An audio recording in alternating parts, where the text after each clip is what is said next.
Have you ever found yourself in an argument that you just can't win? The more you push, the more you reason, the more evidence you provide, the more stuck you become. It feels like punching a pillow of tar. Your energy is absorbed, your progress is halted, and you're left trapped in a sticky, frustrating mess. Isn't it remarkable how our ancestors, without the complex language of psychology or strategic theory, could encapsulate the most profound truths of human nature into a story so simple a child could understand it? These tales, passed down through generations, are not merely entertainment. They are intricate maps of the human mind, philosophical treatises disguised as fables. They are the genius of collective wisdom, distilled into a form that is both timeless and immediately relevant. Today, we journey into one such map, a story that on its surface seems a simple tale of a clever rabbit and a conniving fox, but which, upon closer inspection, reveals itself to be a masterclass in psychological warfare, negotiation, and the art of turning weakness into strength. We are, of course, speaking of the story of Br'er Rabbit and the Tar Baby. The conflict is an ancient one. Br'er Fox, the embodiment of persistent brute force antagonism, is endlessly frustrated by the nimble wit of Br'er Rabbit. His past attempts at capture have failed, so he realizes a change in strategy is required. And here, in the very first move of the story, we are given a lesson of immense strategic value. The fox does not build a bigger cage or a faster snare. Instead, he constructs a trap designed not to capture the rabbit's body, but to ensnare his mind. He creates the Tar Baby.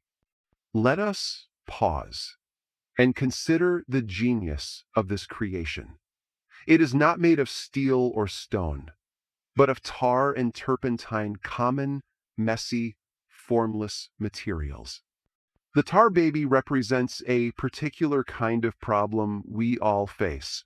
It is the sticky situation. It is the amorphous conflict, the vague accusation, the toxic argument that has no clear boundaries. It is a trap that works by entanglement. Its power does not come from its own strength, but from the energy of its victim. The more you struggle against it, the more of yourself you leave behind, until you are completely immobilized by your own efforts. Think of a pointless argument on social media, a dispute with a colleague over trivial matters, or a business rivalry where ego overtakes logic. The more you push, the more you punch, the more you engage, the more stuck you become. Br'er Fox, in his rustic wisdom, understood a fundamental principle of strategy. You do not defeat a nimble opponent by matching their strengths. You create an environment that turns their greatest asset into their greatest liability. And Br'er Rabbit's greatest asset and his fatal flaw is his own cleverness, which has curdled into supreme arrogance. As he comes down the road, happy and self-satisfied, he encounters this strange figure. He offers a greeting, as any civilized creature would. Ciao bue sung. But the Tar Baby offers nothing in return. Here we come to the second profound layer of the tale, the weaponization of silence. The Tar Baby's power is absolute passivity. Its silence is not empty. It is a mirror. It reflects Br'er Rabbit's own internal state back at him. The rabbit, who defines himself by his wit and his ability to control every interaction, cannot tolerate being ignored. To him, the silence is not just silence. It is a profound act of disrespect.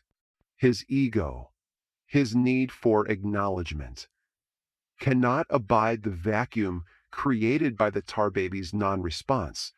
He feels slighted, then insulted, then enraged. His escalating threats and violence are a textbook example of an ego-driven response. He is no longer fighting the tar baby. He is fighting the intolerable feeling of being rendered irrelevant. He punches and becomes stuck. He warns the tar baby that he will punch it again if it does not yield. A perfect illustration of how we threaten to escalate a conflict when our first attempt at control fails. He punches with the other hand, kicks with both feet.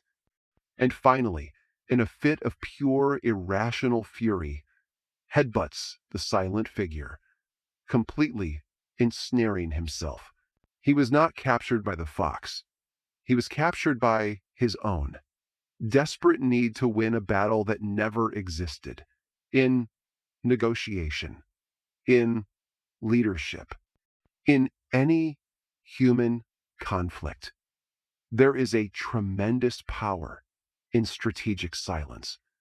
By refusing to engage on your opponent's terms, by simply not reacting to their provocations, you force them to reveal their entire hand. They will fill the silence with their own insecurities, their anger, their assumptions, and eventually they will punch themselves into a trap of their own making. Br'er Rabbit is defeated not by a thing, but by his reaction to the absence of a thing.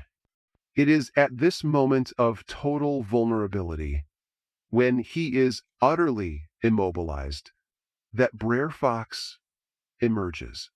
The fox is gloating, savoring his victory. Physically, the game is over. But Br'er Rabbit understands that the game was never truly physical to begin with. The battlefield has always been the mind. And so, in his moment of greatest weakness, he deploys his greatest weapon, his intimate understanding of his enemy's psychology. He does not plead for his life.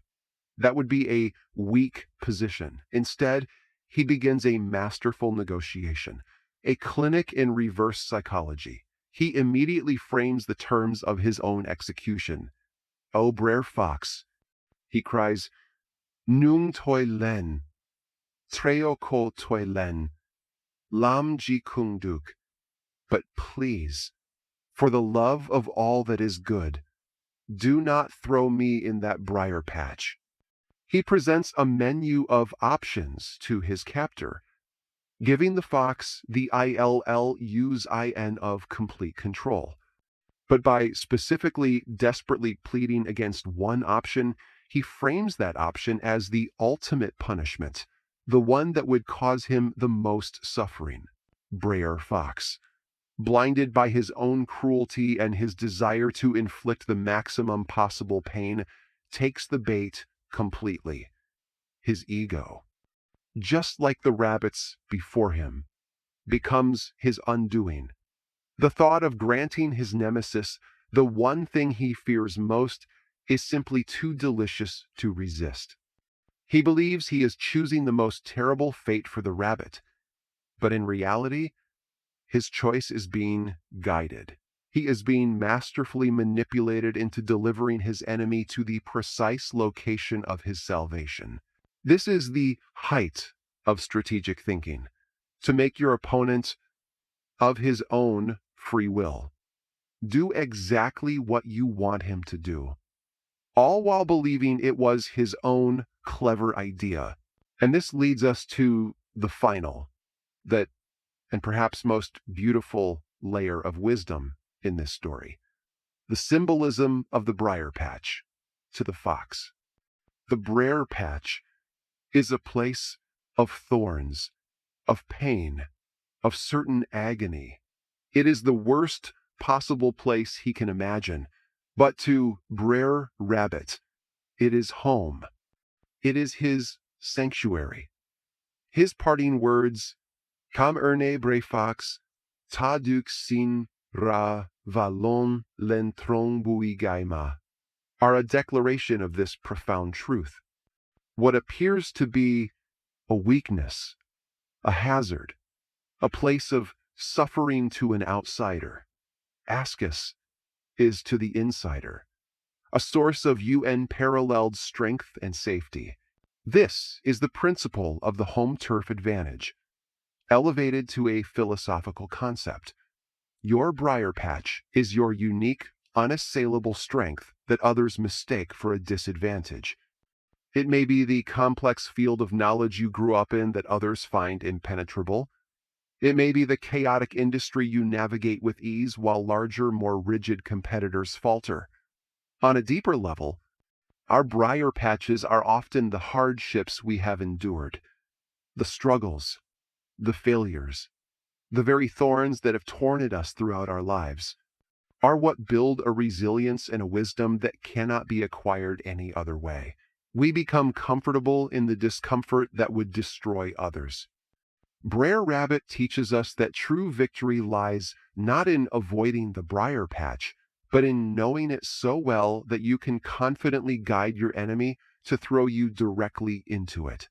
When we weave these threads together, the story transforms. It is no longer a children's tale. It is a cycle of psychological truth.